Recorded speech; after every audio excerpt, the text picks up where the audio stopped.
Anyway, I brought home a treasure. Like, I need another treasure.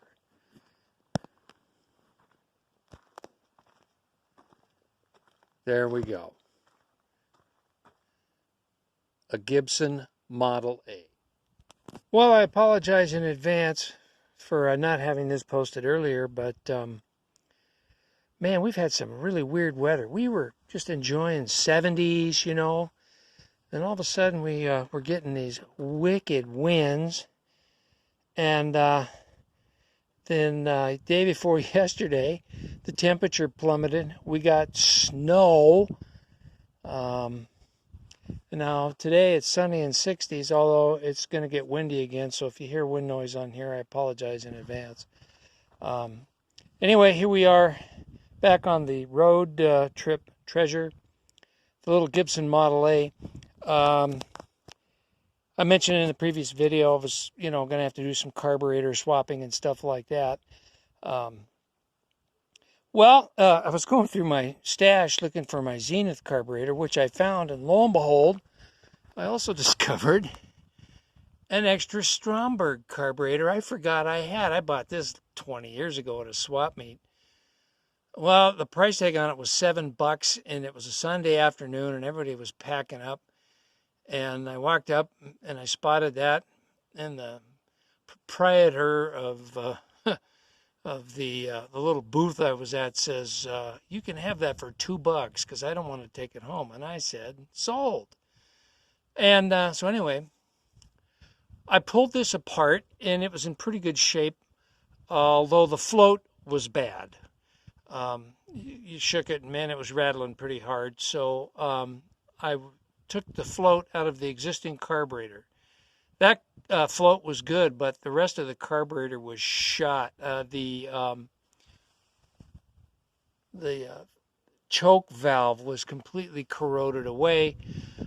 It was obvious there'd been water in the thing for a long time. It was really crusty.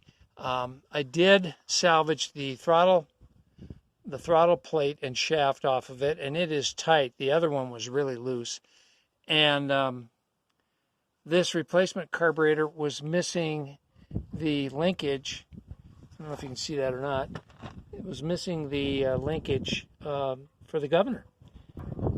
So I was able to swap that over. And then I got some fuel line. Holy smokes, I about died of a heart attack when I went to the auto parts store. I says, "Yeah, I need 4 feet of gas line." Because I was also going to replace the line on the other Gibson Model A. Stuff was almost $5 a foot. I about fell over, and I says, "Holy smokes." I guess it's been a while since I bought gas line. I've got a sediment bowl. Eventually, I will rebuild to put in here. Sorry, wind noise. It's picking up again.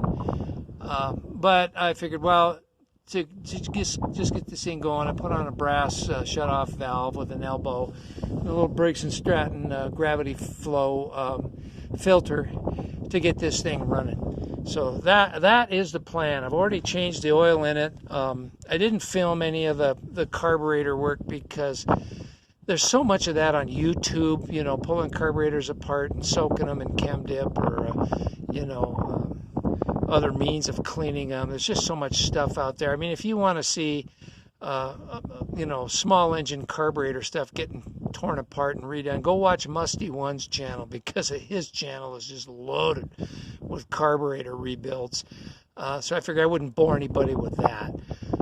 So anyway, let's see if this thing will run.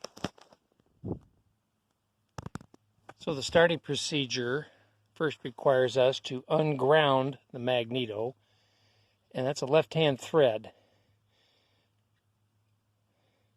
So in this case, it's righty-loosey, lefty-tighty. And I think they designed it that way so the vibration of the engine wouldn't make that screw itself in and short out against the case. So, okay, the mag is ungrounded.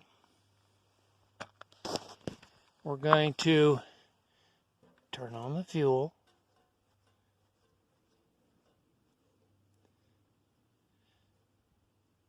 right. And then make sure this is rolled over on compression. It is. All right, we're ready to roll.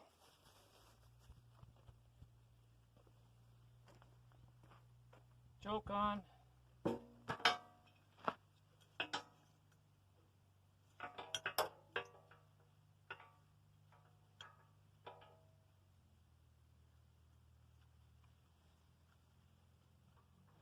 Contact.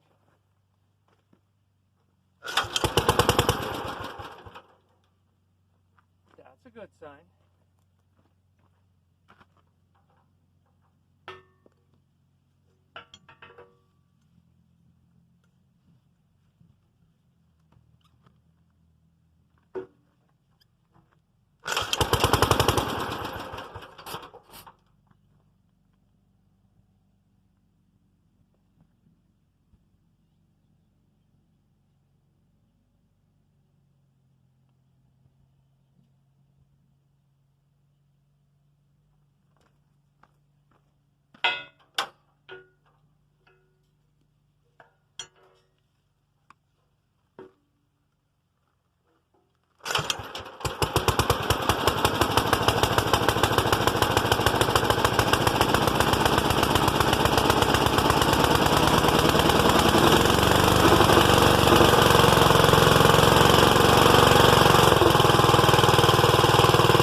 Awesome.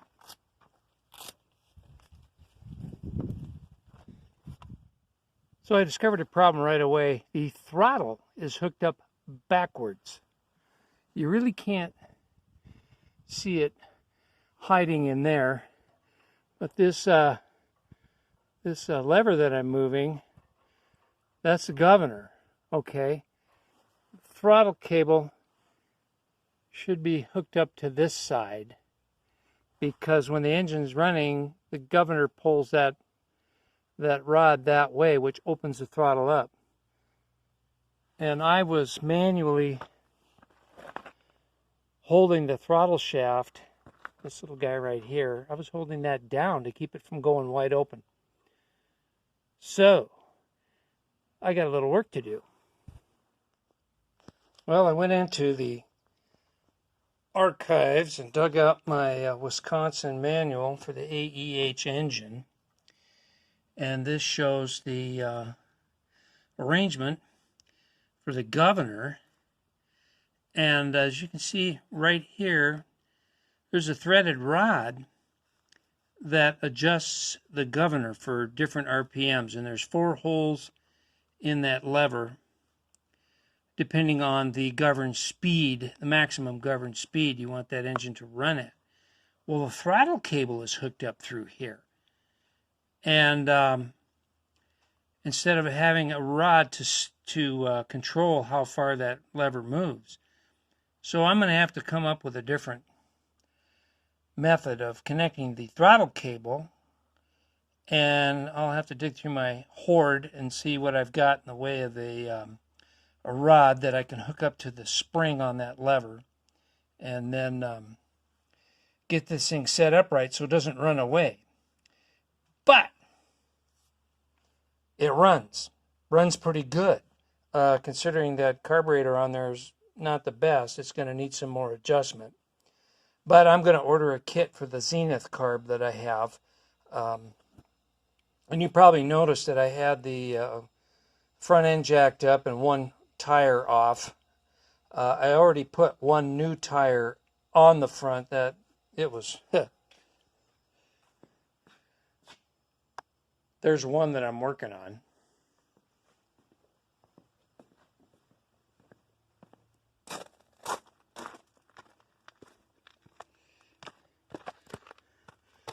There's the one I took off.